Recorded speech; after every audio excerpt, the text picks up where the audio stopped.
Here's the BMW i8. I couldn't quite figure out how to make this road-going spaceship warp into a subspace wormhole, though I did find it a compelling buy for a shopper after big performance, big power, and a big reduction in their fuel bill and emissions.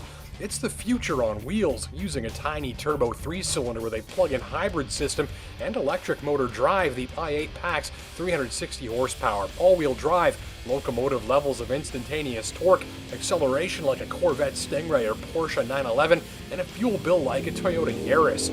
Using a small gas engine and a great big battery and motor, the i8 subcontracts a big helping of its propulsion power to an electrical system.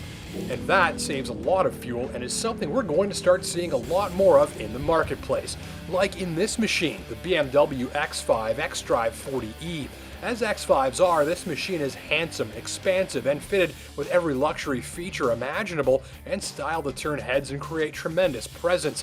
And the details are amazing, inside and out. Virtually every part of this machine, even on close inspection, is absolutely gorgeous. I'll show you some photos and clips of these details and some shots of the cabin here and the comfortable seats and premium materials and stitching and the giant central screen. Take it all in, because for the rest of this video we're mostly going to talk about what's under the skin and how it's very similar to what's under the skin of that i8. Up here you get a 2-liter 4-cylinder turbo engine with 245 horsepower. That's mated to an 8-speed automatic, inside of which lives an electric motor, which itself generates 95 horsepower and nearly 190 pounds of torque. Under the rear cargo floor is the battery, which drives that electric motor. Power is generated when the gas engine is running and by regenerative braking, and you can supercharge the battery by plugging it into an outlet or a fast charger station. Doing so creates a surplus charge that can be used to drive up to 20 kilometers at up to 120 kilometers an hour using the electric motor and no gasoline. The nutshell, it's like a hybrid. You can drive it as far as you like, saving fuel with an electrically assisted performance advantage, though the plug-in charging functionality enables a far greater electric-only driving range. And like the i8, you can control how you'll use the stored electricity with 3 modes. Auto eDrive, which works things like a conventional hybrid.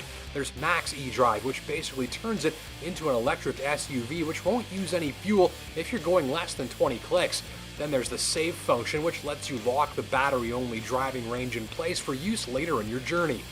That all sounds sort of complicated, especially when you can get an X5 with a pair of high-efficiency turbocharged 6 or 8-cylinder gas engines, or with a diesel. So why the plug-in hybrid option? Well, it's simple.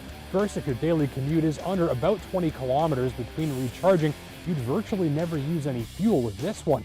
And second, well, it's all about choice. Someone at BMW once told me the automaker can't be the one who decides which technology wins. For instance, you've got Toyota, who is all about hybrids, and Volkswagen, who is all about diesel, though not at the moment. BMW's approach is a bit different. They let the shopper decide which fuel-saving technology is right for them and have choices in all of them, giving the shopper more options and more power.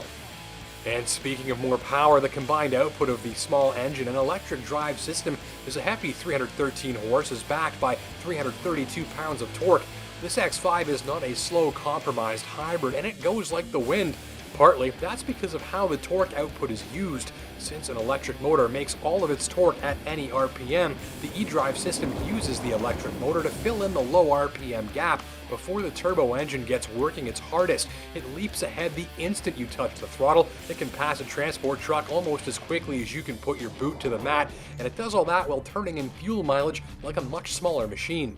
In fact, after a week of driving in far less than ideal conditions like extreme cold and heavy snow, and after charging the Tesla's battery each night, I used virtually no gasoline driving in town. The majority of the fuel I did use was on the highway, and all said, this great big 300 plus horsepower all-wheel drive utility vehicle put away just 10 liters per 100 clicks of fuel on my watch. That's on par with a much smaller and less powerful machine like this Subaru Crosstrek, for instance. Other notes, expect seamless traction from the xDrive all-wheel drive system, which works in both gasoline and electric modes to adapt to changing road conditions on an inch-by-inch basis. You'll feel very well backed up in slippery driving. Brakes, as is typical of most hybrids, feel a bit inconsistent and fake as they blend electric and conventional braking. Those stops come fast, straight, and true. And remember, though you can plug this X5 in, you don't have to. You've always got gasoline-generated electricity and power available to drive you, and you'll never be stuck on the roadside with a dead battery. The cargo hold is massive even with the battery pack beneath it, and there's room galore in front and rear seating rows even if entry and exit is a bit tricky thanks to the tall step up and these running boards. I do love the way it feels driving through a blizzard, heavy, dense, locked on, and with steering and suspension matched to one another nicely. It's a real tank. BMW always seems to nail the balance between steering feel and suspension calibration, and that's the case here. And when the driving gets messy, it still feels like an X5 through and through. My main gripe relates to winter driving too though. When it's really cold, the small engine, which often turns off, combined with the great big cabin, means you might want to bundle up a little. When it's this cold outside, this partial electric ute just doesn't pump the cabin full of heat in any kind of rush. You won't freeze, but you definitely won't be toasty warm either. End of the day, shoppers after absolute luxury and capability, propelled by absolute efficiency, and all with compromises that only surface in extreme cold, can check out this very special X5 from around 77 grand, with the testers loaded up options list pushing that figure into the high 90s. Thanks for watching.